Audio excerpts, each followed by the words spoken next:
¿Qué tal, hermanos? Bienvenidos a este estudio bíblico de día miércoles. Muchísimas gracias por estar en sintonía de Centro Familiar de Oración Cephal Church. Estamos siempre con la teología sistemática y vamos a empezar con una lectura de un salmo. Quiero pedirle por favor que abra su Biblia y vamos a estar juntos en el Salmo 95. Salmo 95. El Salmo 95, un salmo de alabanza.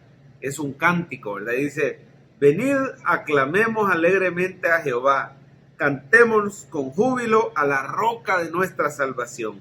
Lleguemos ante su presencia con alabanza, aclamémosle con cánticos, porque Jehová es Dios grande y Rey sobre todos los dioses. Porque en su mano están las profundidades de la tierra y las alturas de los montes son suyas. Suyo también el mar, pues él lo hizo, y sus manos formaron la tierra seca. Venid, adoremos, postrémonos, arrodillémonos delante de Jehová nuestro Dios, de Jehová nuestro Hacedor, porque Él es nuestro Dios, nosotros el pueblo de su prado y ovejas de su mano. Vamos a llegar hasta ahí. Muchísimas gracias, hermanos, por sintonizarnos, por congregar. Esta es una manera de congregarse, ¿verdad? Virtualmente. Ya estamos cerca, todo indica que ya se acerca la fecha de la reapertura y de volvernos a congregar en persona, pero lo queremos hacer dando prioridad siempre a la seguridad de ustedes, a la salud de todos, a la vida, pero por supuesto sin descuidar la vida espiritual.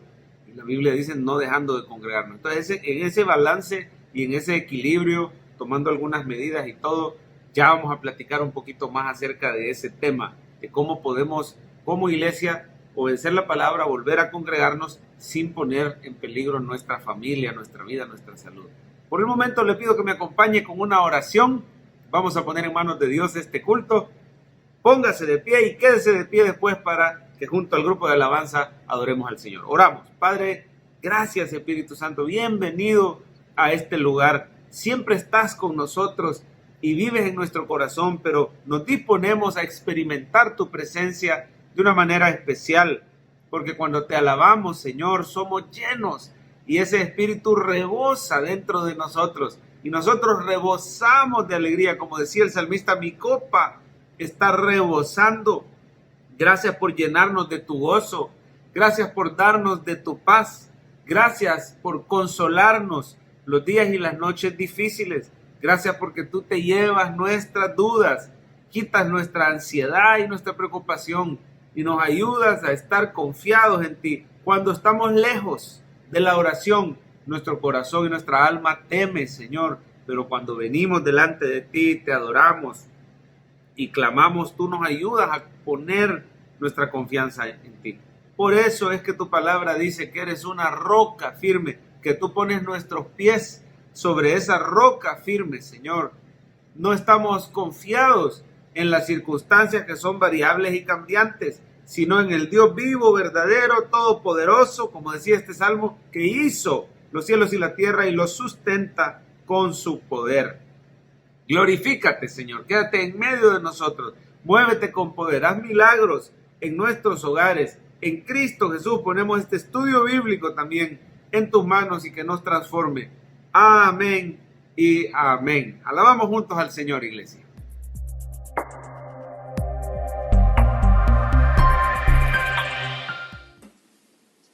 Hermanos, que el Señor les bendiga. Qué bendición poder estar reunidos un día más para darle la gloria a nuestro Señor Jesucristo. Le voy a invitar que ahí donde está se pueda poner de pie y se prepare para el momento de las alabanzas. En el Salmos 40, versículo 5 nos habla acerca de las maravillas del Señor y que si nosotros quisiéramos enumerarlas, no podríamos terminar de contarlas. Así que le voy a invitar que por favor me ayude con sus palmas.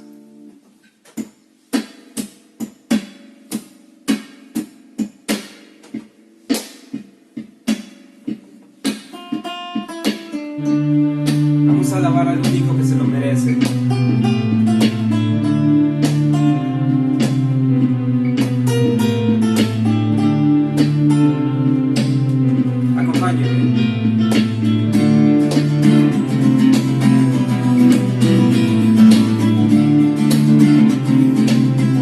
Decimos, que son pintado por tus manos.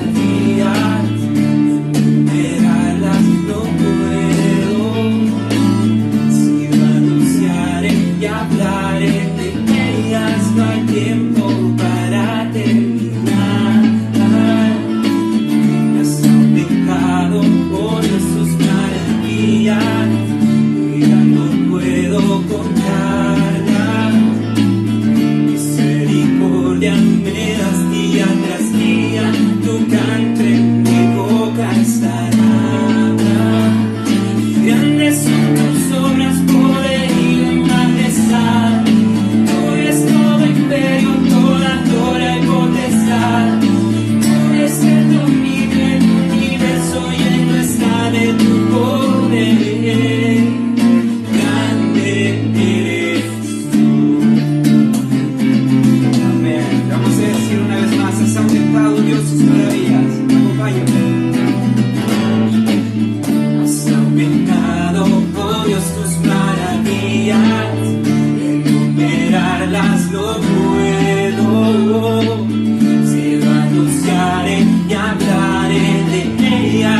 Tiempo para terminar.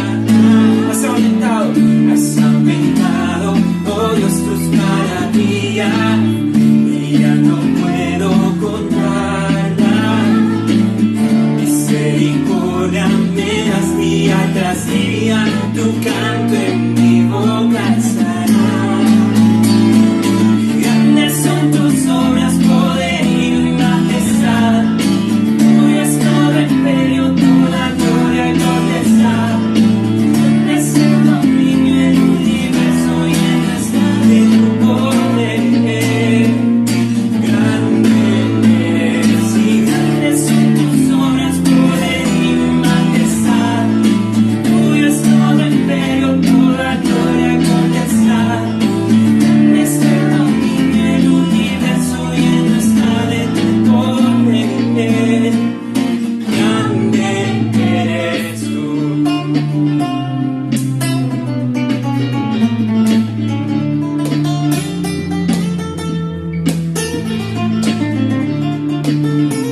venir el Consolador que el Padre les va a enviar en mi nombre, y Él se encargará de enseñarles todas las cosas y de recordarles todo lo que yo les he enseñado. Es el Espíritu Santo el que nos recuerda cada una de las promesas del Señor en su palabra, cada vez que estamos en momentos difíciles, en dificultades, durante la enfermedad, durante la prueba. Es el Espíritu Santo quien nos puede traer consuelo. Yo le invito a que podamos entonar en este día esta alabanza y podamos decir: el consuelo para el corazón.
Porque Cristo está con nosotros. Yo le invito a que pueda decir conmigo en este día con fe: en el valle de tinieblas vas frente de mí. Hoy camino en la tormenta mirándote a ti. En el valle de tinieblas vas frente de mí. Hoy camino en la tormenta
palabra del Señor en el libro del profeta Isaías, capítulo 41 y versículo 10.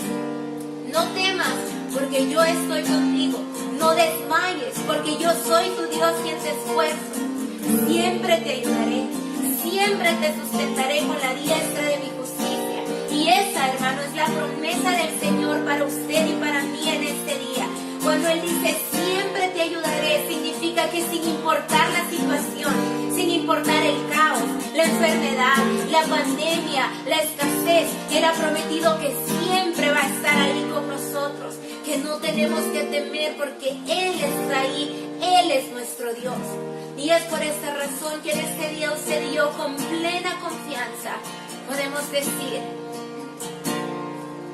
me envuelves tú con una canción, melodía de tu amor. Cantas libertad en la adversidad hasta que ya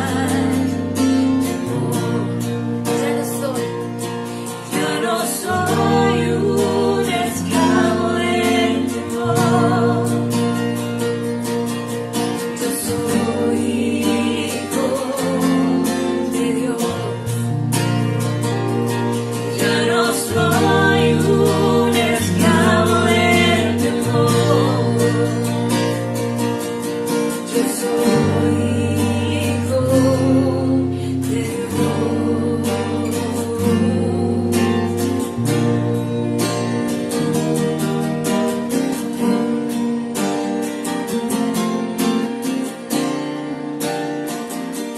Y desde el vientre fui escogido en ti, me llamo el amor, de nuevo nací, recibido en ti, tu sangre en mí fluyó.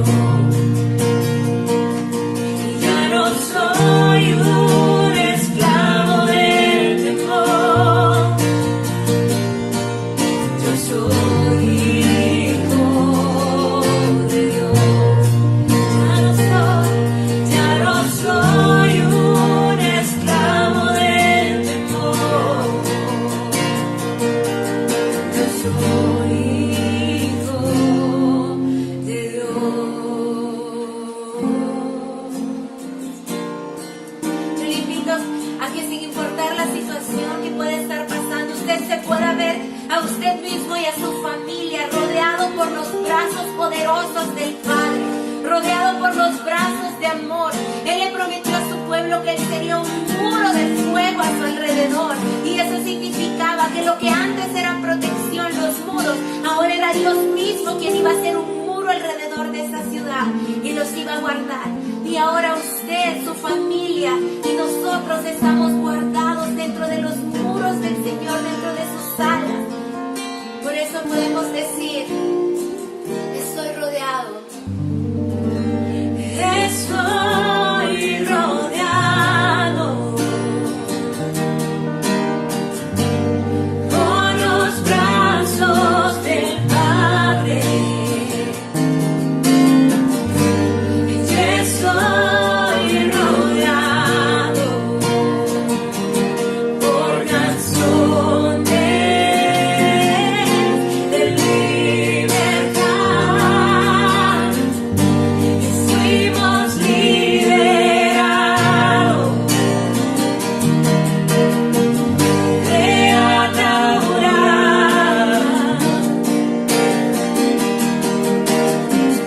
Somos los hijos y las hijas, y hoy cantaremos libres.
Oremos, hermanos.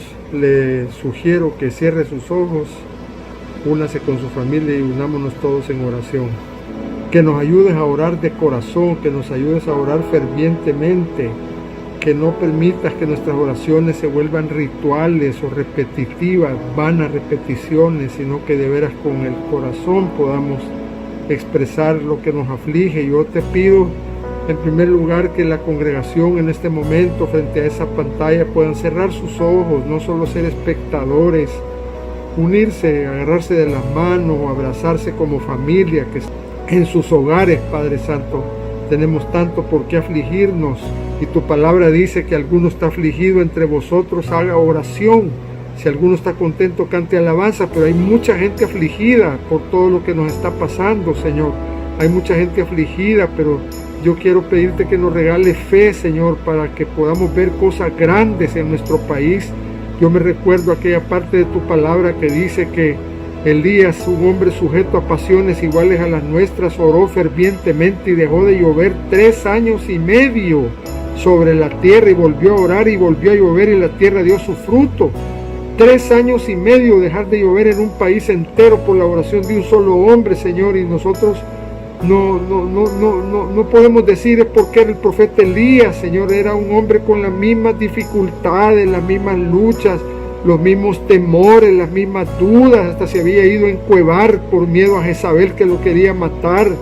Señor, tenía dudas, tenía falta de fe por rato, Señor, tenía temores, pero como logró orar fervientemente, Señor, por eso tu palabra dice que la oración eficaz del justo puede mucho. Nosotros no somos justos por nosotros mismos, pero tenemos la justicia de Cristo, Señor, que nos hace ver limpios totalmente de nuestros pecados pasados, presentes y futuros, Señor, por la justicia del Cordero tuyo que fue inmolado por los elegidos, Señor. Te pedimos, Señor, que por eso nos valgas esa cláusula de tu versículo que dice: la oración del justo puede mucho. Lo que te pedimos es poder orar fervientemente como Elías fervientemente oró y dejó de llover 3 años y medio. Ayúdanos a tener fervor en nuestras oraciones, no solo en este momento que estamos juntos como congregación orando, sino en nuestras casas cada día, poder derramar lágrimas, poder quebrantarnos en tu presencia, no solo por los problemas que cada uno estamos teniendo, claro que ahí van metidos también, imposible olvidarlos, sino también porque nos devuelvas a nuestro país, Señor, como te estoy diciendo últimamente en mis oraciones: devuélveme mi país sano y salvo, pero mejor al revés, salvo y sano. Que venga la salvación a muchos escogidos tuyos a través de este sufrimiento, de esta pandemia, que mucha gente se convierta, Padre Santo, en medio de su angustia, en medio de su enfermedad, en medio del temor de estar contagiados, en medio de la escasez económica y todo lo que nos está pasando. Señor, que se conviertan, que conozcan a Cristo. Nuestra petición principal esta mañana, que haya una gran oleada de conversiones, que muevas tu Espíritu Santo en una forma poderosa, que nos abras puertas para la predicación de tu palabra a nivel nacional, como nos habías abierto puertas en las 14 radios, Señor, y ahora se nos han vuelto a cerrar esas puertas. Vuelve a abrir, permítenos, Señor, de alguna manera predicar en la televisión esos mini videos que produce el pastor Javi y su servidor, que haya predicación de Cristo a nivel nacional, pero que también cada uno de los miembros de la iglesia, Señor, sea responsable de pasar el mensaje a sus prójimos, a sus oicos, a sus familiares, que también los familiares están afligidos por todo lo que les está pasando, que solo se ofrezcan para orar, para que tú vayas ablandando los corazones de la gente que no te conoce, Señor, y puedan llegar a conocerte y a nacer de nuevo. En la medida que haya más conversiones, esta espada tuya se va a ir haciendo cada vez más chiquita, más pequeña. Esta pandemia, te pedimos, Señor, que los contagios vayan en franca disminución de aquí a finales de septiembre. Esté solo un porcentaje de un 5%. Ahorita casi ya llegamos al 20% de las pruebas salen positivas, Señor. Por lo menos el 20% salen positivas, que vayan bajando al 18 y después al 16 y después al 14 y después al 12 y después al 10, que cada semana baje un 2% el número de contagios, que la gente contagiada no se agrave, que los que ya están graves pasen a ser estables, que los que están en estado crítico pasen después de estar graves a ser estables y luego asintomáticos, que hagas en nuestro país cosas que nunca has hecho en el resto de las naciones. Nosotros no tenemos las grandes redes hospitalarias modernísimas que tienen las grandes potencias, pero te tenemos a ti, Señor, que eres Rey de reyes y Señor de señores. Eres más poderoso que cualquier otra cosa. No tenemos mayores recursos, Padre Santo.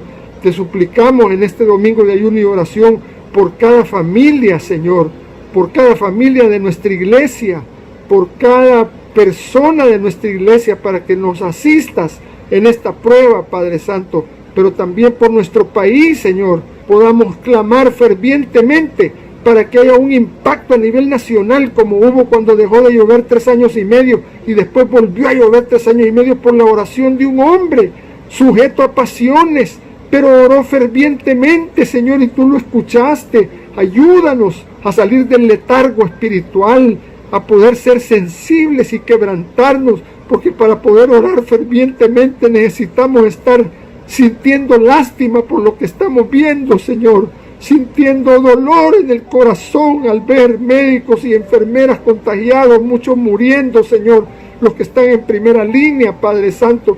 Danos un corazón de carne, un corazón sensible, que le duela ver esas cosas, Señor, que le duela que no seamos duros. Quita el corazón de piedra. En algunos aspectos todavía yo lo tengo, Señor, el corazón de piedra, y a veces solo me pongo a orar por mis cosas, mis líos, mis problemas, mis achaques y los de mi familia inmediata. Dame carga, Señor, para orar fervientemente por el país, por la nación. Que me duela ver las noticias, Señor, que me duela oír cuando se dice que la gente se está ahogando, que ya no hay oxígeno, que los hospitales están colapsados. No podemos acostumbrarnos a estas noticias, Señor. No podemos acostumbrarnos a decir si esto así es, sino que podamos sufrir en oración, derramar nuestra alma para hacer oraciones fervientes, para que a nivel nacional, si dejó de llover 3 años y medio en un país entero, también puedes dejar que este virus deje de llover sobre el país, que este virus se vaya, Señor, que esa lluvia de maldición de ese virus se vaya al mar y ya no moleste a nadie aquí en este país, Señor, y en el mundo entero, pero principalmente en nuestra nación, principalmente en nuestra iglesia, principalmente en nuestra familia, Señor, que podamos orar con compasión y con dolor cuando sepamos que algún miembro de nuestra iglesia está afectado, que lo que le duele al uno le duele al otro.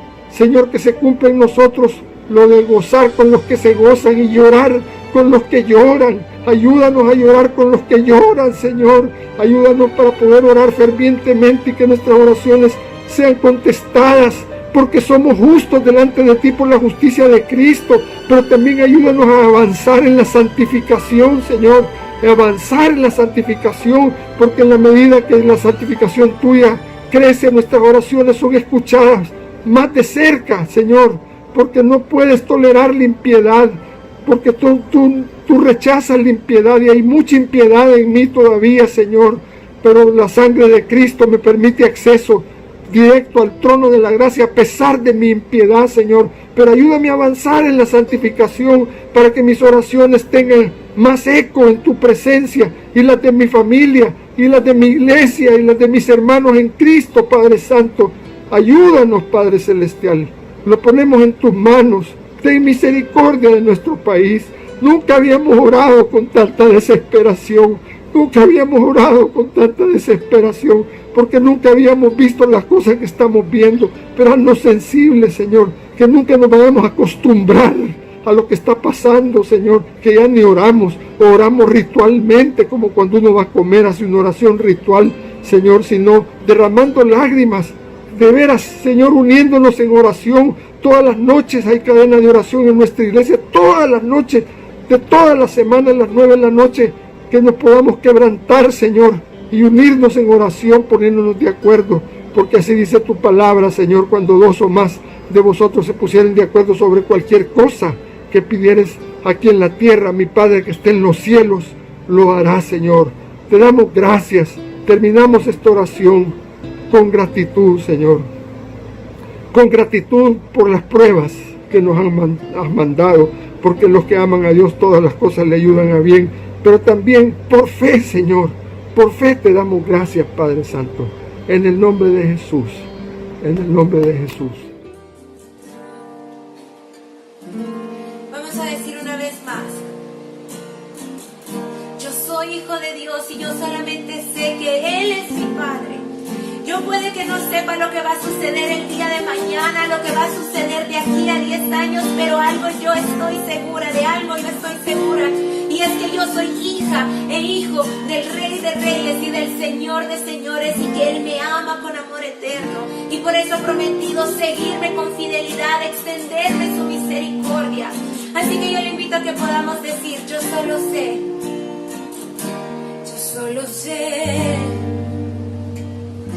que yo soy su hijo y Él es mi Padre y mi Padre me ama. Yo solo sé que yo soy su hijo y Él es mi Padre y mi Padre me ama. Yo solo sé que yo soy su hijo y Él es mi Padre y mi Padre me ama. ¿Puede darle una ofrenda de palmas a Él? Amén, hermanos, qué bendición ha sido poder adorar juntos un día más, y estamos en este lugar, en este día. Su misericordia no se ha cortado y podemos decir: Ebenezer, hasta aquí nos ha ayudado el Señor.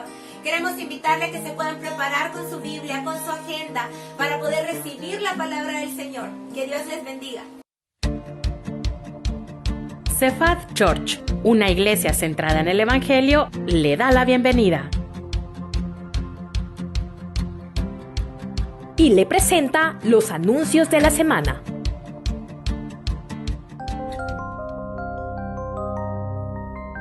Todos los días en las redes sociales de tu iglesia tienes una cita.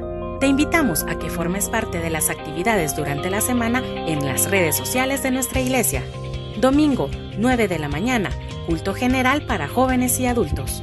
11 de la mañana, culto de niños. 5 de la tarde, nuestro devocional. Miércoles, estudio bíblico con nuestro pastor Javier Carrá a las 6 de la tarde. Y todos los días a las 9 de la noche, oración e intercesión por Facebook Live.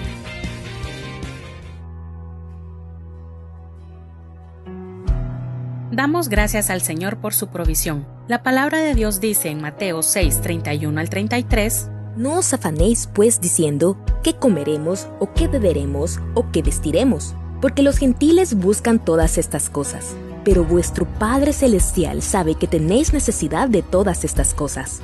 Mas buscad primeramente el reino de Dios y su justicia, y todas estas cosas os serán añadidas. Si desea seguir adorando a Dios con sus diezmos y ofrendas, ahora lo puede realizar de las siguientes maneras a cualquiera de nuestras cuentas: haciendo un depósito personalmente en el banco, por medio de un depósito o transferencia desde su banca en línea. Puede anotar en estos momentos los números de cuenta, tomar una foto a su pantalla o una captura desde su móvil, o a través de nuestra nueva plataforma totalmente segura por WhatsApp, realizando los siguientes pasos. Agregue el número de WhatsApp de Sephat Church, 2260-4834. Escríbanos un mensaje diciendo que desea realizar su ofrenda. Posteriormente, le enviaremos un enlace totalmente seguro y personalizado para que pueda ofrendar con cualquier tarjeta de crédito o débito. Gracias por seguir apoyando el ministerio.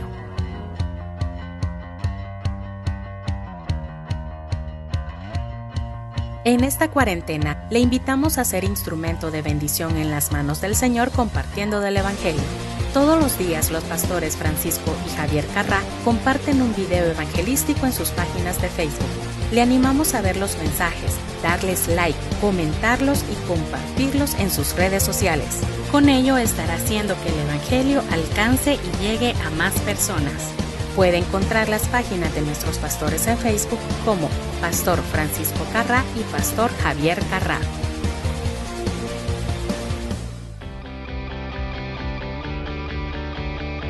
Para el mes de agosto en Estudiemos la Biblia, estaremos leyendo un capítulo diario de Segundo Libro de Reyes, cuyo propósito es demostrar que la apostasía lleva al juicio, aunque Dios permanece fiel a las promesas de su pacto.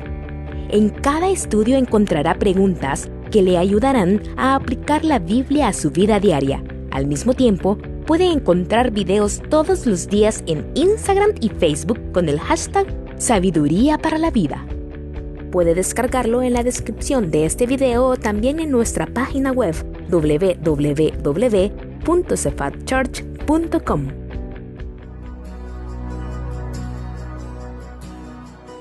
Ha llegado el momento de la palabra de Dios. Por favor, tome asiento y deje de hacer otras cosas.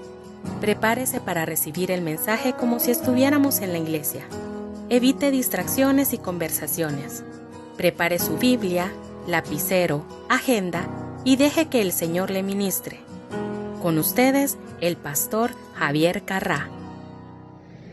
Y bueno, bienvenidos nuevamente, hermanos, a esta parte del estudio bíblico.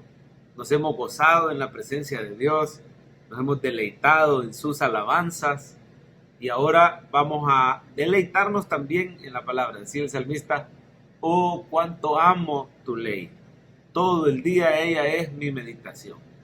Es bienaventurado el cristiano que se deleita, su delicia es de día y de noche meditar en la palabra de Dios. Muchas gracias por perseverar. Hoy terminamos nuestro diplomado Teología Sistemática 1. ¿Cuántos le dan gloria al Señor? Denle un buen aplauso, por favor, a su compañero que ha estado estudiando junto con usted. A pesar, hermano, de las dificultades, mire que le voy a decir algo. El enemigo es astuto y según él iba a lograr que cientos de personas que estaban en Cephat Church estudiando la palabra de Dios se desanimaran. Y por ahí desde marzo nos quería tener sin estudiar la palabra de Dios. Pero Dios puso en este servidor continuar enseñando el diplomado a pesar de que pasamos una etapa por ahí difícil de salud. Y en ustedes Él puso perseverar. Y muchos de ustedes también han tenido etapas difíciles de salud. El Señor pone el querer y el hacer, por lo tanto a Él sea toda la gloria en la iglesia, porque Él, hermano, no permitió que nosotros fuéramos desanimados con esto del estudio bíblico, no permitió que muriéramos en muchos de nuestros casos. Así que yo quisiera iniciar este día, hermano, haciéndoles una consulta. Pónganme atención, por favor, un ratito. Necesito la opinión de ustedes y quiero que todos me dejen su opinión en los comentarios. Tenemos 3 opciones, iglesia, porque se acerca la reapertura económica. Acuérdense que aquí en El Salvador, esto aplica para los que vivimos aquí en El Salvador, ¿verdad? La reapertura económica aquí en El Salvador, hasta el momento, todo indica que se va a dar no según las fases de una ley de reapertura, porque el gobierno no se puso de acuerdo con los diputados y total que llega la fecha del 23, si no me equivoco, cae domingo de agosto. El lunes 24 amanecemos abruptamente abierta la economía, ¿verdad? Sin fases, sin nada, ¿verdad? Entiendo yo que se va a reabrir todo ahí. Tal vez las escuelas no estoy seguro si el transporte público, pero yo entiendo que va a ser una reapertura brusca, abrupta, ¿verdad? No según la fase. Así que las iglesias estamos investigando si eso significa que ya podemos tener culto con medidas sanitarias y de distanciamiento, limitando la cantidad de personas que se puedan reunir. Estamos siempre, hermano, a la expectativa del cambio, ¿verdad? Estos planes que le voy a mencionar ahorita son 3 opciones. Yo quiero que todos se expresen claramente, ¿verdad?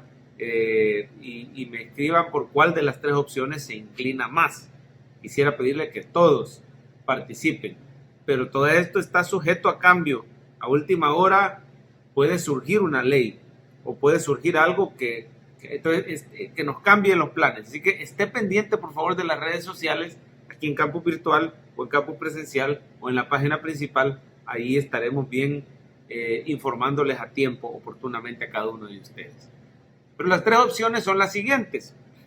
Fíjese bien, hoy es 12 de agosto, terminamos nuestro diplomado Teología 1. El siguiente miércoles iniciamos Teología Sistemática 2, siempre virtual. Va a caer miércoles 19, ¿verdad? Siempre vamos a estar virtual, iniciamos Teología 2. De inmediato, acuérdense que tienen todo el mes de agosto para enviarme la hoja de repaso a mi correo. Es requisito, si usted quiere que Registro Académico le tome esta materia como cursada y aprobada, tiene que enviarme la hoja de repaso a mi correo antes que termine el mes de agosto. Pero le decía, lección 1, 19 de agosto. Lección 2, 26 de agosto. Así es la cosa, ¿verdad? Entonces mi pregunta es esta, hermanos. Si la reapertura se va a dar y nos permiten a las iglesias reunirnos, la primera opción es que sigamos virtual y terminemos el año 2020 de manera virtual. Ya nos pondríamos de acuerdo cómo hacer para la graduación, porque van a haber como unos 13 de ustedes que van a graduar de licenciatura. Ya en los próximos días les voy a estar poniendo los nombres. ¿Cuántos de ustedes alcanzan ya suficientes diplomados para recibir su licenciatura en teología? Ya veremos, pero la primera opción, continuemos virtual todo el 2020. Es una opción sana, es una opción segura. No es la mejor opción porque la Biblia dice que no nos dejemos de congregar, sino que nos animemos unos a otros, y nunca va a ser lo mismo por computadora. Opción 2, comenzar a congregarnos en persona en el mes de septiembre, lo cual significa miércoles 2 de septiembre. Les pongo otra vez las mesas, nos sentamos solo 4 personas por mesa. Los que no puedan venir siguen virtual, lo único que nos van a sintonizar y nos van a ver que estamos en el templo principal. Los que sí puedan venir siempre van a tener su mesita, su estudio, las áreas bien sanitizadas, bien distanciados unos de otros, ¿verdad? Vamos a tener las donas ahí, por supuesto, pero bien sanitizadas, ¿verdad? Quizás limitaríamos lo del refrigerio, ya veríamos cómo hacer, ¿verdad? Algunos cambios tienen que haber, pero comenzamos a congregarnos en persona a partir del miércoles 2 de septiembre, ¿verdad? Y mantenemos un híbrido, en línea los que no puedan venir y en persona los que sí puedan venir. A mí personalmente esa es la opción que más me gusta, pero yo estoy dispuesto, hermano, a escucharlos a ustedes. Por eso le digo, por favor, participe. Y la tercera opción es, sigamos en línea un ratito más, no venimos en el mes de septiembre, damos chance de ver cómo va la pandemia, cómo van los contagios, si esto se va calmando. Algunos están esperanzados que salga la vacuna o que venga otra cura o que Dios obre de alguna manera, ¿verdad? Entonces, esperamos un tiempito más, seguimos en línea, pero no hasta el final del 2020, sino que tal vez en el mes de octubre ya volvemos al presencial, que sería miércoles 7 de octubre. Así que mire, son 3 opciones. Las voy a repetir, perdone que me esté tomando mi tiempo, pero necesito que me opine, por favor, opíneme en los comentarios. Pastor, yo prefiero la opción, la opción número 1, seguimos en línea todo el 2020. La opción número 2, comenzamos una mezcla de presencial y en línea a partir de septiembre, miércoles 2 de septiembre. Si usted me pone yo quiero la opción 2, es que usted está dispuesto a venir a congregarse en una mesa con 3 personas más, serían 4 personas por mesa, bien limpiecito todo, distante, le damos el estudio en físico y todo. Y la opción 3, pastor, yo prefiero que nos esperemos un ratito más en línea y venimos hasta octubre, miércoles 7 de octubre. ¿Cuál de las 3 opciones prefiere usted? Póngamelo en los comentarios, necesito que todos participen. Ahora, los que viven fuera del país, usted no participe, ¿verdad? En esta parte, porque usted ya sé que prefiere en línea y siempre vamos a seguir en línea. Aquí lo único que está en juego es si todavía no regresamos a la iglesia, si esperamos un ratito más o si lo hacemos ya en el mes de septiembre. Muchas gracias a todos por participar. Vamos al estudio de la palabra de Dios. Oramos al Señor pidiendo su iluminación. Tenga frente a usted el estudio número 16. Padre, en tus manos este estudio bíblico. es el último estudio de la Teología 1. Ilumínanos como lo has hecho hasta el día de hoy. Ayúdanos a recordar todo lo que hemos aprendido y sobre todo ponerlo en práctica. En el nombre de Jesús. Amén. Bien, vamos a iniciar entonces. El título es La expiación sustitutiva y otros conceptos importantes. Vamos a ver algunos conceptos finales ya que más bien no es tanto cristología. Sí tiene que ver con cristología, pero ya se va metiendo al tema de la salvación. Este es como un estudio de transición que nos va a servir para cerrar cristología y empezar soteriología el siguiente miércoles, si Dios lo permite. Así que dice así, la introducción. Uno de los conceptos más importantes de toda la Biblia es la, subraye, expiación sustitutiva. Subráyeme el paréntesis también, hermano. También conocida como expiación vicaria. Todo eso subráyelo. ¿Cómo se le llama también a la expiación sustitutiva? Expiación vicaria. Aparece tanto en el Antiguo Testamento como en el Nuevo.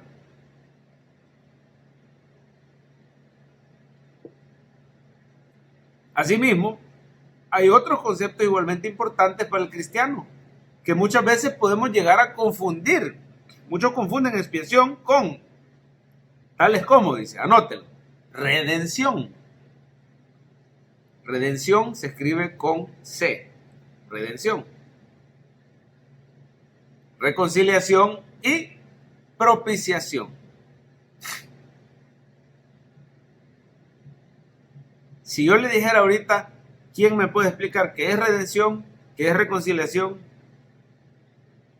qué es expiación, qué es propiciación? Muchos de ustedes se quedarán en la luna, dicen, tengo una idea más o menos, pero claramente no lo pueden definir. Y es importante que los cristianos tengamos esta definición clara. A continuación haremos un repaso, ¿verdad?, de estas definiciones tan importantes. Vamos a la A. Póngale asterisco a la A, por favor. El literal A lleva asterisco. La expiación sustitutiva o vicaria se refiere al hecho de que Cristo murió, subraye, en lugar del pecador.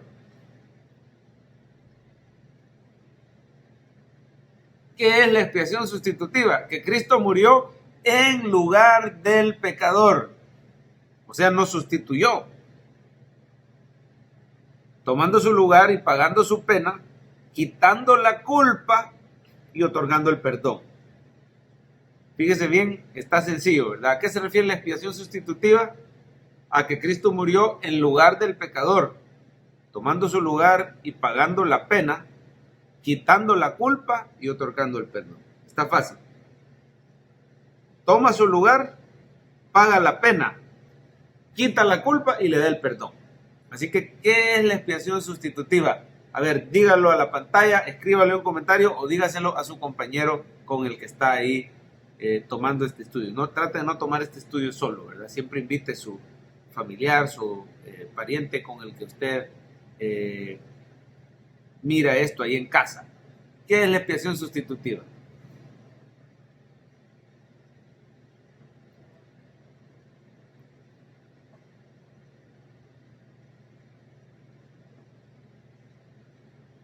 La expiación sustitutiva significa que Cristo murió en lugar del pecador, tomando su lugar y pagando su pena, quitando su culpa y otorgándole perdón. Así es la cosa, ¿verdad? Toma su lugar, paga su pena, quita su culpa y le da el perdón. A uno, por nuestros pecados, todos nosotros merecíamos, anótelo, la ira de Dios. Por nuestros pecados, todos merecíamos la ira de Dios y su justa condenación. Dice Romanos 3:23, por cuanto todos pecaron, están destituidos de la gloria de Dios. Destituidos quiere decir que perdimos. Mire, cuando destituyen a un ministro, significa que tuvo un cargo privilegiado y le quitaron ese cargo por sus faltas, ¿verdad? Entonces, por cuanto todos pecamos, tuvimos un cargo privilegiado que era el contacto con Dios directo, pero quedamos destituidos de esa relación con Dios y de poder contemplar su gloria. merecedores de la ira. Romanos 6:23, la paga del pecado es muerte, física y espiritual, mas la dádiva de Dios es vida eterna en Cristo Jesús. Así que merecíamos la ira de Dios, la muerte, quedamos destituidos. 2, en la cruz, Cristo tomó nuestro lugar. Anótelo, nuestro lugar. Y recibió el castigo. Recibió el castigo que nosotros merecíamos. Veamos esto en la Biblia. Al que no conoció pecado, Cristo, ¿verdad? Por nosotros lo hizo pecado. ¿Qué quiere decir? Lo trató como el peor pecador. Lo hizo pecado. Para que nosotros fuésemos hechos justicia de Dios en él. Quiero que vea esas palabras. Por nosotros. No solo significa a favor de nosotros, significa en lugar de nosotros. Cuando decimos Dios es por nosotros, Él está en lugar de nosotros. Al que no conoció el pecado, por nosotros lo hizo pecador. Lo trató como pecador en nuestro lugar. Y a nosotros nos trató como que fuéramos justos. Justicia de Dios en él. Isaías 53, 4 y 6. Mire cuántas veces se ve la sustitución. Ciertamente llevó Él nuestras enfermedades. Las llevó Cristo. Sufrió nuestros dolores.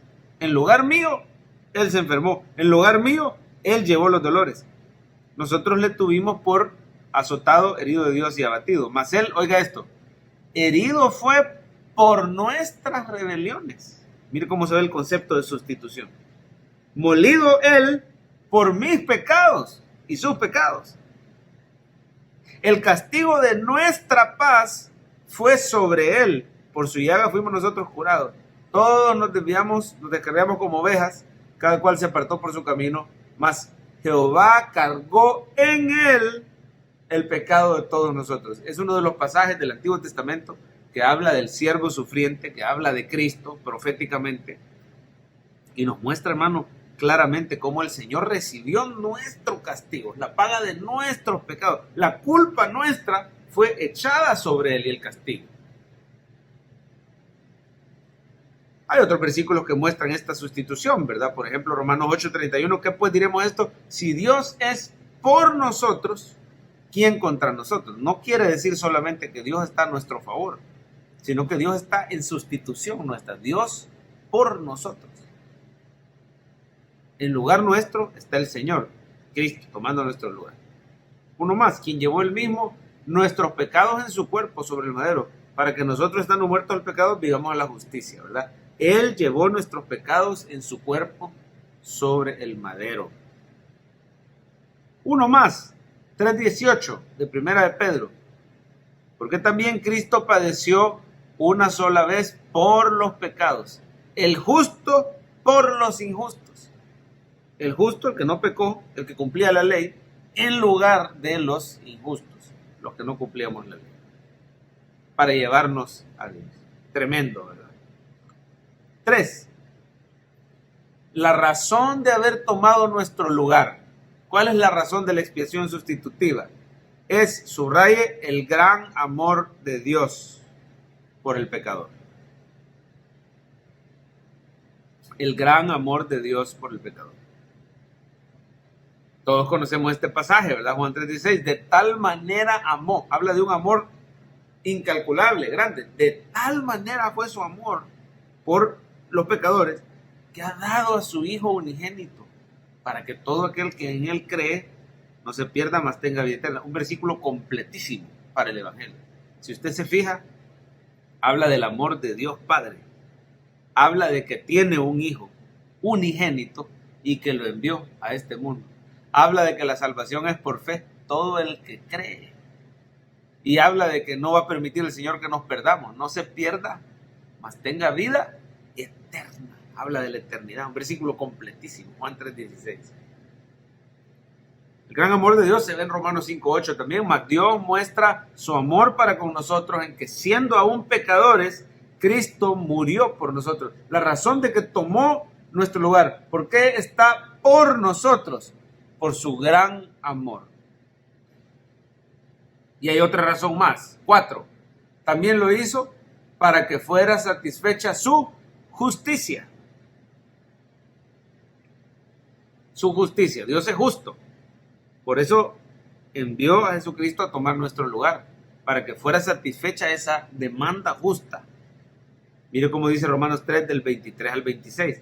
Por cuanto todos pecaron, están destituidos de la gloria de Dios, siendo justificados gratuitamente. ¿Quiénes? Los pecadores, ¿verdad? Por su gracia, mediante la redención que es en Cristo Jesús, a quien Dios puso como propiciación. Note esas palabras, redención y propiciación. Ya vamos a ver el significado. Por medio de la fe en su sangre, para manifestar su justicia, a causa de haber pasado por alto en su paciencia los pecados pasados. Oiga, con la mira de manifestar en este tiempo su justicia. ¿Por qué vino el Señor a tomar nuestro lugar? Porque Él es justo y tenía que manifestar su justicia. Sigamos leyendo. A fin de que Él sea el justo y el que justifica al que es de la fe. ¿Qué quiere decir esto, hermano? Que Dios es un juez justo y no podía perdonar a sus hijos simplemente haciéndose del ojo pacho. Cometiste un pecado, vaya pues, pero te voy a perdonar, te la voy a dejar pasar por hoy. ¿Qué diría usted de un juez que es muy amoroso? Y que tan amoroso es ese juez que está viendo que alguien rompió la ley y dice, está bien, por esta vez no pagues la multa, por esta vez no te la voy a cobrar, ¿verdad? ¿Sería bueno ese juez? Bueno, podemos decir que es amoroso, pero a costa de su justicia. Dejó de ser justo, y un juez tiene que ser justo. Dios es un juez justo, pero al mismo tiempo es un juez amoroso. Así que en su justicia, Él castigó el pecado, pero en su amor lo castigó en Él mismo, porque Dios es trino, ¿verdad? Lo castigó en su Hijo Jesucristo, que es Dios mismo, es parte de la Trinidad. Así que Dios en su gran amor, Él mismo llevó nuestros castigos, nuestras culpas, nuestro pecado. Y luego dice ahí, ilustración del juez justo pero amoroso. Se la voy a contar y luego lo anotamos ahí, o tome nota usted si quiere con sus propias palabras. Yo no sé si ha visto usted un programa de un juez en Estados Unidos que se ha hecho famoso por ser justo pero amoroso. Es un juez ancianito que se ha hecho famoso en Estados Unidos en un show de televisión porque él es justo pero amoroso. Y en un episodio él estaba juzgando a un anciano que sobrepasó los límites de velocidad y le pregunta, ¿por qué corriste a más de tantas millas por hora si está prohibido en el estado ir tan rápido? Y el ancianito con lágrimas en sus ojos le dice, yo sé, señor juez, pero es que llevaba a mi hija embarazada al hospital. Iba dando gritos, mi pobre hija, que ella iba a dar a luz. Así que me declaro culpable, yo iba a más velocidad de la que el estado permite. Tú sabes que te toca una multa de tanto, ¿verdad? Y el ancianito era pobre. Y el juez, todos esperaban que lo perdonara, pero el juez lo condenó.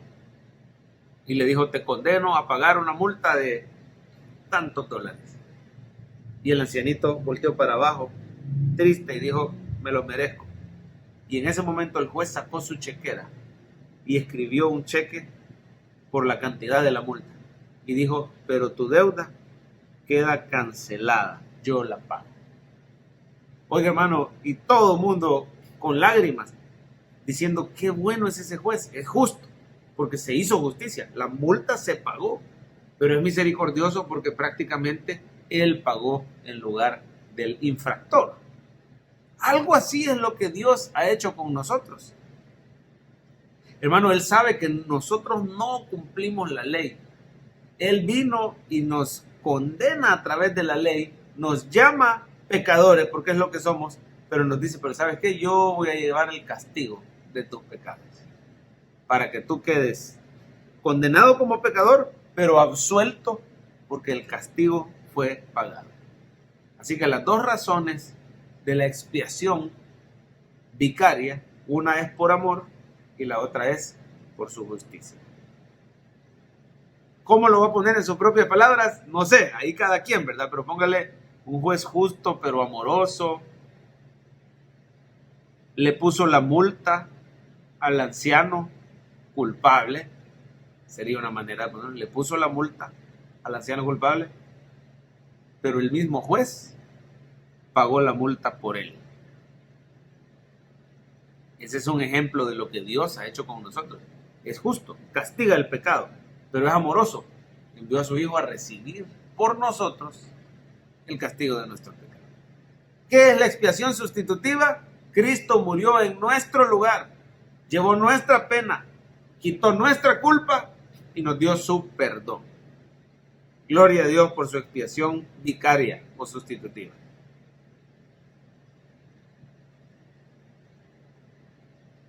Vamos al literal B, redención. La palabra redimir básicamente significa comprar. Anótelo, por favor. ¿Qué significa la palabra redimir? Comprar. Se usaba en referencia al pago del rescate por la liberación de un esclavo.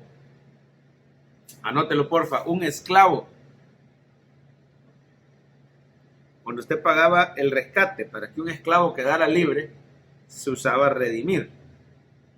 No debe confundirse con la compra de un esclavo. Ojo, eso no es redimir. Comprar un esclavo, eso es perpetuar la esclavitud, ¿verdad? Pero redimir era pagar el valor que tenía ese esclavo para que quedara libre. El pago para obtener, dice, subraye, libertad. Así que el B1 dice, la palabra de Dios enseña que éramos esclavos del pecado. Efesios 2, del 1 al 3, como dice, Él os dio vida a vosotros cuando estaban muertos en delitos y pecados, en los cuales anduvisteis en otro tiempo, siguiendo la corriente de este mundo, conforme al príncipe de la potestad del aire, el espíritu que ahora opera en los hijos de desobediencia, entre los cuales también todos nosotros vivimos en otro tiempo. Oiga esto,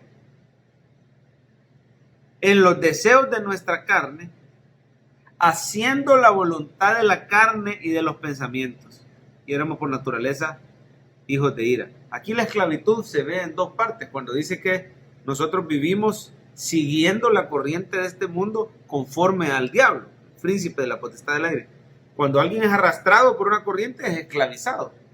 Pero donde se ve más claro es cuando dice haciendo la voluntad de la carne y de los pensamientos. No hacíamos nuestra voluntad, no éramos libres. Hacíamos esclavos, de una manera esclavizante, hacíamos la voluntad de la carne y de los pensamientos.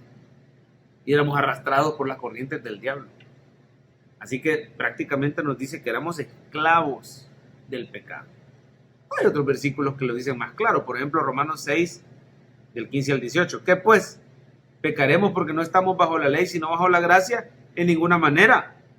¿No sabéis que si os sometéis a alguien como esclavos para obedecerle, sois esclavos de a quien obedecéis, de aquel a quien obedecéis, sea de pecado para muerte o sea de obediencia? O sea, no hay verdaderamente un libre albedrío después de la caída de Adán. No hay. O sos esclavo de pecado o sos esclavo de justicia, de Cristo. Oiga, pero gracias a Dios, mire, más claro no se puede. Gracias a Dios, que aunque erais, ¿cómo nos dice? Esclavos del pecado, habéis obedecido de corazón aquella forma de doctrina a la cual fuisteis entregados. Como esclavos fuimos entregados a Cristo. Y libertados, ahí está la redención, libertados de pecado, vinisteis a ser siervos de la justicia. Ya una palabra más suave. Somos esclavos de Cristo, pero como por amor, ¿verdad? Él nos libera de esa esclavitud, nos redime. Y ahora somos siervos por amor. Versículos 20 al 22, siempre de Romanos 6.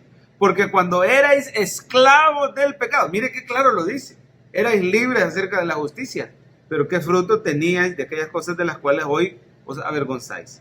El fin de ellas es muerte. Más, ahora que habéis sido libertados de pecado y de nuevo hechos siervos de Dios, tenéis por vuestro fruto santificación y como fin la vida eterna. Está hablando de las consecuencias de antes y de los frutos que alcanzamos hoy. Antes con la esclavitud al pecado, muerte, vergüenza. Hoy con el servicio al Señor tenemos la santificación y la vida eterna, y los premios y las añadiduras que Él nos da. Así que esclavos del pecado. Juan 8:4-36 lo dice también. Jesús le respondió: de cierto digo, todo aquel que hace pecado, esclavo es del pecado. El esclavo no queda en casa para siempre, el Hijo sí. Así que, si el Hijo os libertare, seréis verdaderamente libres. Ahí está claro, éramos esclavos, el Señor nos redimió. Cristo con su muerte en la cruz pagó el precio de nuestra libertad. Estoy en la 2. Cristo con su muerte en la cruz pagó el precio de nuestra libertad. Mire Gálatas 3:13. Cristo nos redimió, nos compró, pagó el precio. Éramos esclavos del pecado, ¿verdad? Nos redimió de la maldición de la ley, haciéndose Él por nosotros maldición. Porque escrito está: maldito todo el que es colgado en un madero. Con su muerte en la cruz, el Señor está redimiéndonos, está pagando el precio, para que seamos liberados de esa esclavitud. Gálatas 4:5 lo dice también: para que redimiese a los que estaban bajo la ley, a fin de que recibiésemos adopción de hijos. Nos libró de la maldición de la ley, ¿verdad? Esa esclavitud que teníamos a tratar de obedecerla para salvación y no poder. Éramos esclavos, estábamos condenados. Cristo nos liberó. 3. Cristo nos hace libres de pecado y esclavos suyos. Pero la palabra que se usa es siervo, ¿verdad? Es una palabra más suave. La esclavitud tiene una connotación negativa, obligatoria. Pero Cristo te hace un siervo por amor. Nos hace libres de pecado y esclavos suyos, que sirven y obedecen por amor a su amo. Mire la libertad de la redención, Gálatas 5:13. Porque vosotros, hermanos, a libertad fuisteis llamados, solamente que no uséis la libertad como ocasión para la carne, sino serviros por amor. Ahí está, somos libres para servir al Señor y al prójimo. 1 Pedro 2:16, como libres, pero no como los que tienen libertad como pretexto para hacer lo malo, sino como siervos de Dios. Está bien claro, ¿verdad, hermano? La redención, ¿qué significa? Que Cristo pagó el precio por nuestra liberación. Somos libres para servir.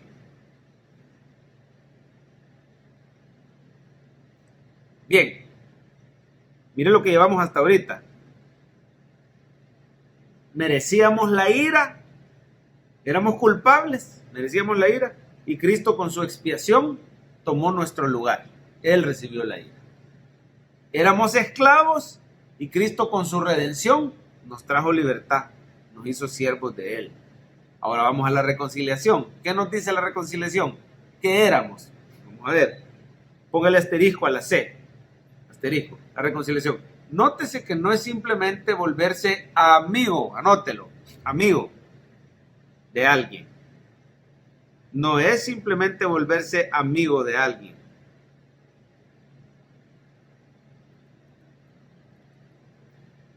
Reconcilio significa quitar la enemistad.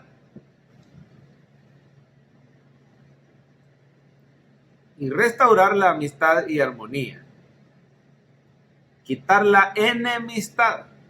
O sea que, ¿qué éramos usted y yo? Veamos la 1, C1. La Biblia dice que éramos enemigos de Dios. Subráyelo, enemigos de Dios. Hace poco alguien se me ofendió porque le dije no a ella, sino que lo escribí en un post en Facebook, creo que puse: ¿cómo vas a creer que el Señor te va a abandonar si cuando eras su enemigo el Señor te salvó? Hoy que ya eres un hijo suyo, ¿cómo vas a creer que te va a abandonar? Era parafraseando un versículo ahí de Romanos. Se ofendió la hermana y me dijo: me disculpa, pastor, pero yo nunca he sido enemiga de Dios, ni cuando era inconversa. Simplemente yo no le conocía. Algunos tratamos de suavizar nuestra condición.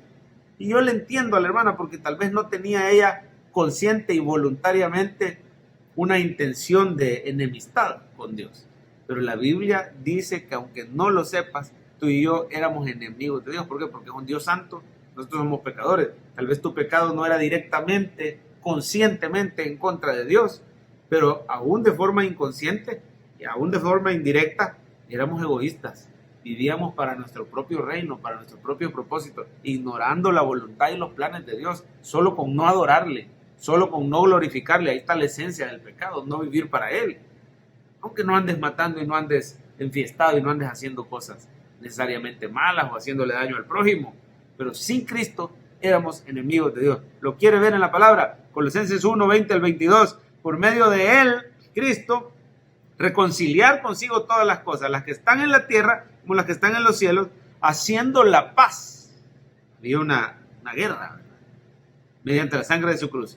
Y a vosotros también, que erais en otro tiempo extraños y enemigos en vuestra mente, hasta con nuestros pensamientos, hermano, haciendo malas obras, ahora os ha reconciliado.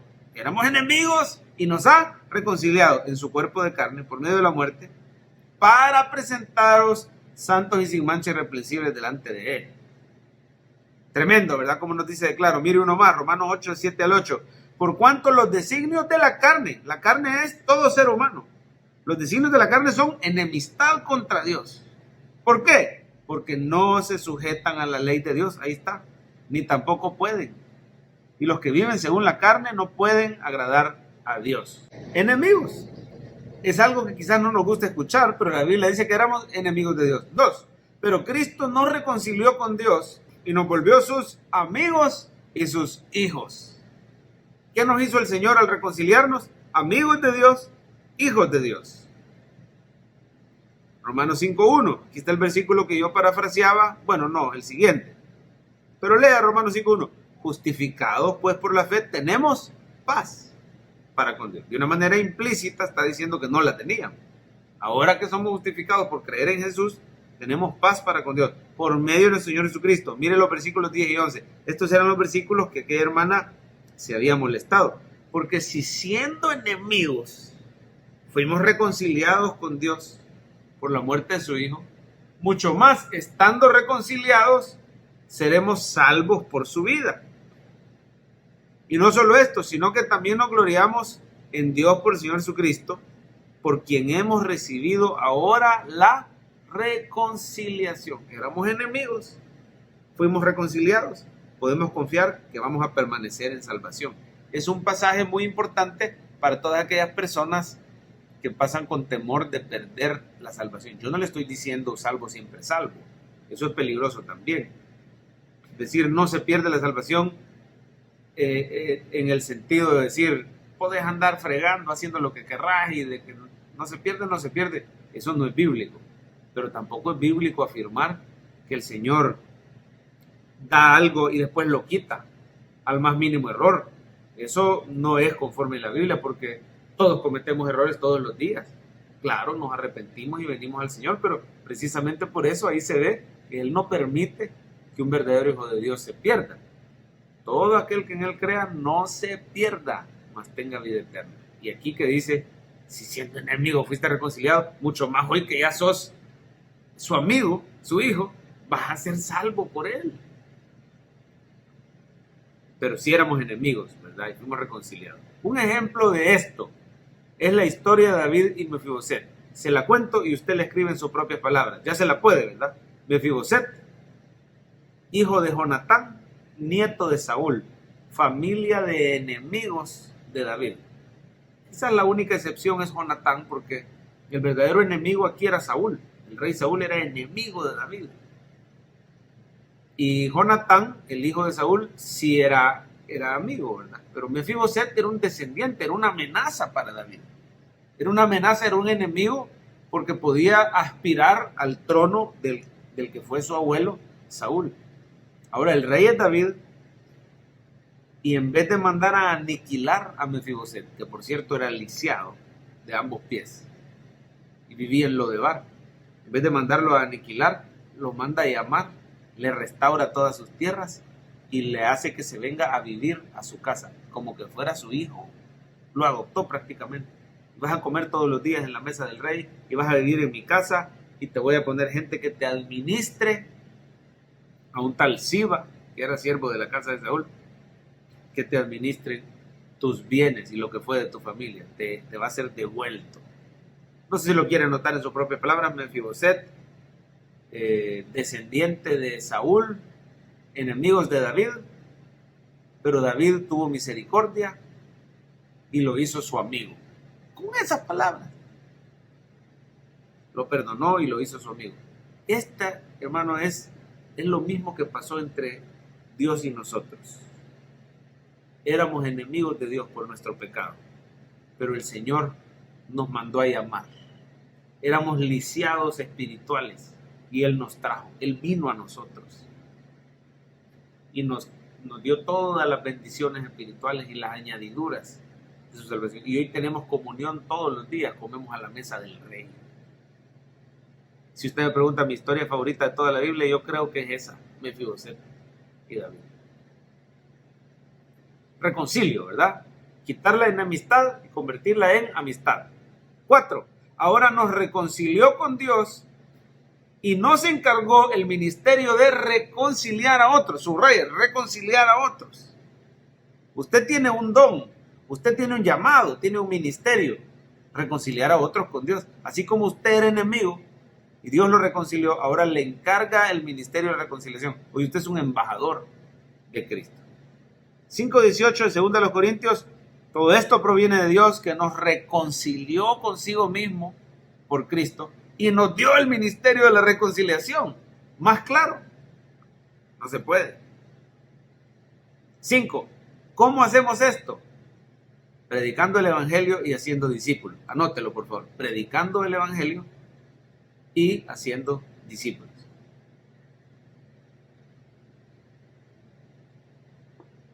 Segundo de Corintios 5:20. Así que somos embajadores en nombre de Cristo, como si Dios rogase por medio de nosotros, o rogamos en nombre de Cristo reconciliados con Dios. Fíjense bien, predicamos el evangelio con una actitud de amor, de súplica, como embajadores, que la gente se reconcilie con Dios en el nombre de Jesús.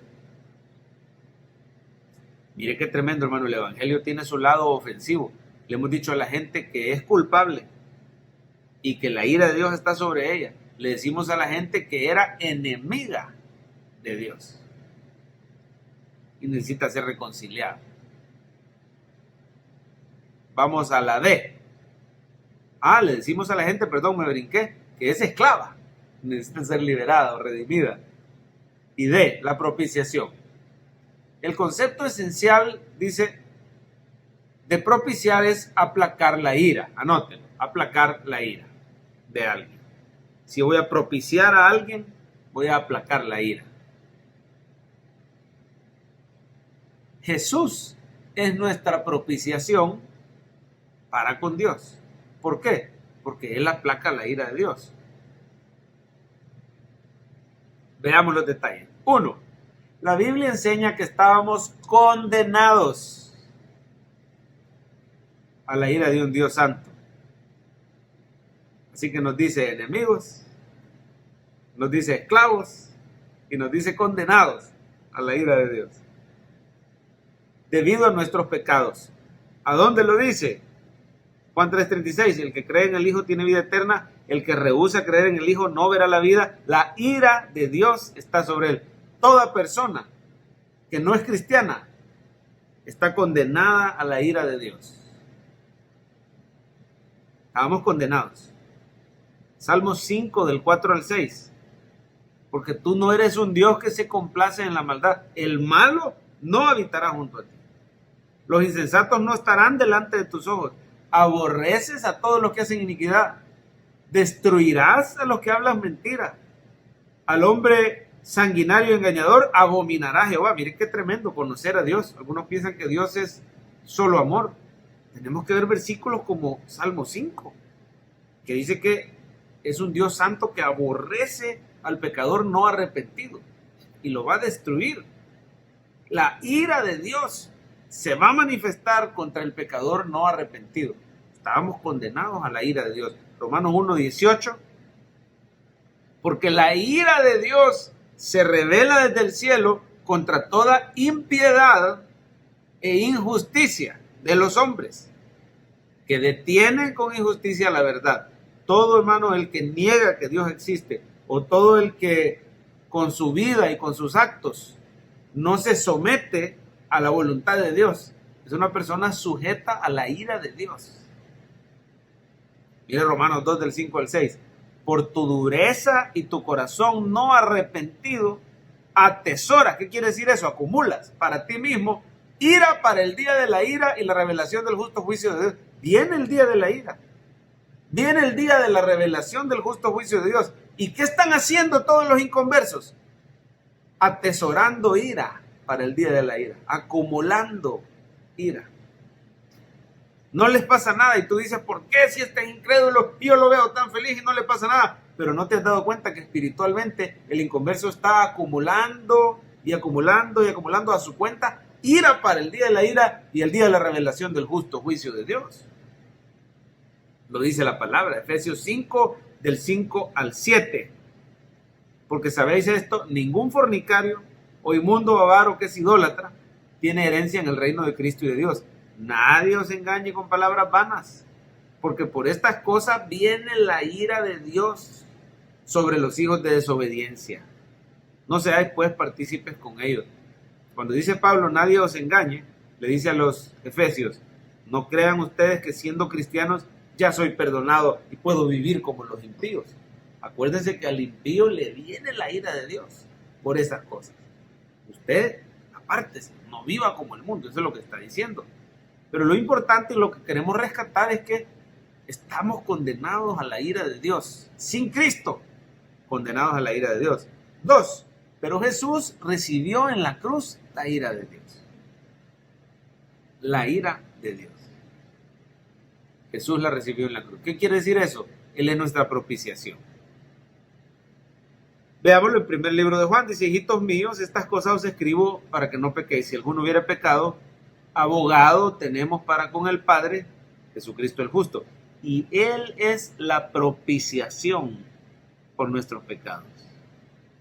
No solamente por los nuestros, sino por los de todo el mundo. Cristo aplacó la ira de Dios. Él es nuestra propiciación por nuestros pecados. Primera de Juan 4:10. En esto consiste el amor, no en que nosotros hayamos amado a Dios, sino que Él nos amó a nosotros y envió a su Hijo en propiciación. A ver, digan propiciación por nuestro pecado. ¿Qué es propiciación? Que Cristo aplacó la ira de Dios que estaba sobre nosotros. Usted tiene que saber qué es expiación, qué es redención, qué es reconciliación y qué es propiciación. Ya le vamos a dar la oportunidad para que lo practique. Pero terminemos de ver este literal, que es el último de este diplomado. La ira de Dios, vamos ya a la 3. La ira de Dios ya no, subraye, ya no está sobre nosotros. Hoy gozamos de su favor. La ira de Dios ya no está sobre nosotros. Hoy gozamos de su favor. Como dice 1 Tesalonicenses 5:9, porque no nos ha puesto Dios para ira, sino para alcanzar salvación por medio de nuestro Señor Jesucristo. No estamos puestos para ira.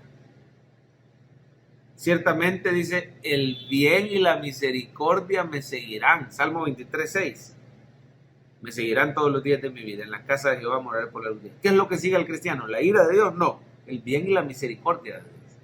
Mire qué maravillosa la obra de Cristo. Quita la ira. Es nuestra propiciación.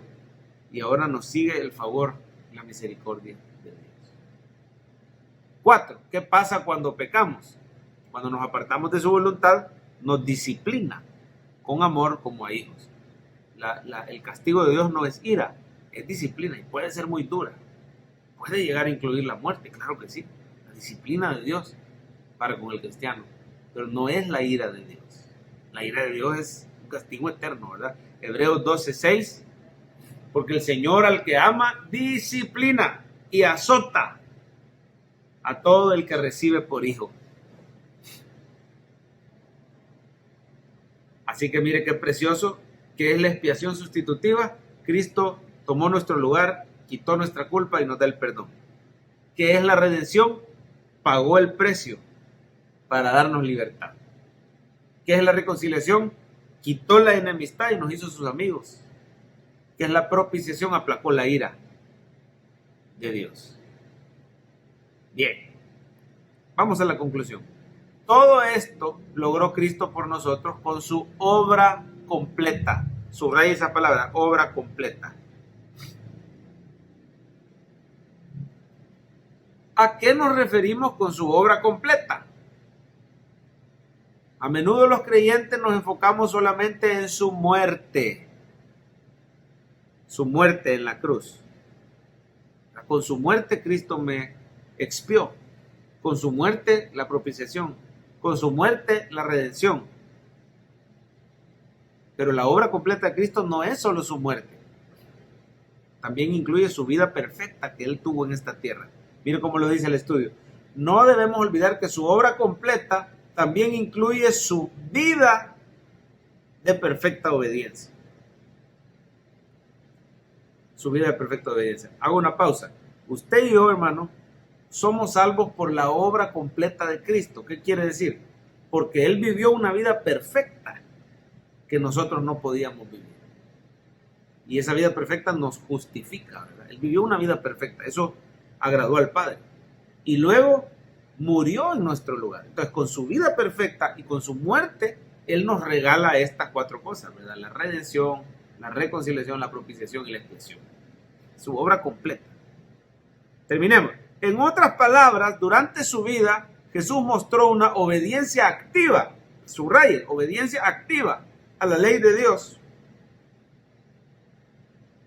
Y con su muerte mostró una obediencia pasiva a la voluntad de Dios. La obediencia activa, Él cumplió toda la ley a la perfección y a cabalidad. La obediencia pasiva, se dejó crucificar. Obediencia hasta la muerte y muerte de cruz. Así que, mire qué importante que terminemos este diplomado entendiendo qué es el Evangelio. ¿Cómo podemos poner en palabras sencillas el Evangelio? El Evangelio es así. Jesús, el Hijo de Dios, vino a este mundo como hombre por amor a nosotros. Vivió una vida perfecta, la cual nosotros no podíamos vivir. Murió en la cruz tomando nuestro lugar y pagando por nuestros pecados. Resucitó al tercer día y hoy vive para salvar a los que ponen su fe en Él. ¿Qué le parece? El Evangelio en pocas palabras, en 3 renglones y de una manera clarísima, enfocados en Jesús y su obra completa. Léalo de nuevo y le va a quedar de tarea repasarlo, leerlo y aprendérselo de memoria y contárselo a alguien hoy. Con solo que usted le cuente a alguien esas palabras, Dios puede transformar las vidas. ¿Sabe cómo hago yo para evangelizar? Aprovecho la ocasión cuando la persona me da la pauta, la persona me está contando una aflicción, la persona me está contando una tristeza, me está contando una necesidad. Y ahí uno puede aprovechar, ¿verdad? Esa pauta que Dios le da, oportunidades para meter a Cristo en el tema y su obra completa. Y decirle, bueno, acordate que la Biblia dice que todos éramos enemigos de Dios, estábamos esclavos del pecado.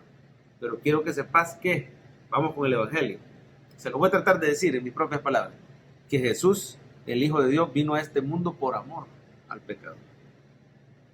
Él vivió una vida perfecta, la cual nosotros no podemos vivir. Murió una muerte siendo inocente. Murió en nuestro lugar, pagando por nuestros pecados. Resucitó al tercer día y hoy vive para salvar a todos los que ponen su fe en Él. Yo te quiero invitar a que vos pongas tu fe en Jesucristo. Y ahí usted ha evangelizado con el verdadero Evangelio. El Evangelio que salva, el Evangelio que impacta, el Evangelio que confronta el pecado, pero salva al pecador y le da una esperanza infinita y eterna. Vamos a orar. Señor, muchas gracias por este estudio bíblico, por mostrarnos que es la expiación vicaria, que es la redención, la reconciliación y la propiciación. Ahora entendemos todos estos conceptos y estamos listos para seguir estudiando tu palabra. Enséñanos más y más de ella cada día. Ayúdanos a ser cristianos centrados en Jesús y en el Evangelio. Que te sirvamos a ti por amor. Somos tus esclavos, tus siervos, tus hijos. Gracias, Señor. Tus amigos. En el nombre de Jesús. Amén. Déjeme en los comentarios cuál de las 3 opciones prefiere usted para seguir estudiando los días miércoles. Voy a leer cada uno de los comentarios y los tomaremos muy en cuenta. Dios me los bendiga.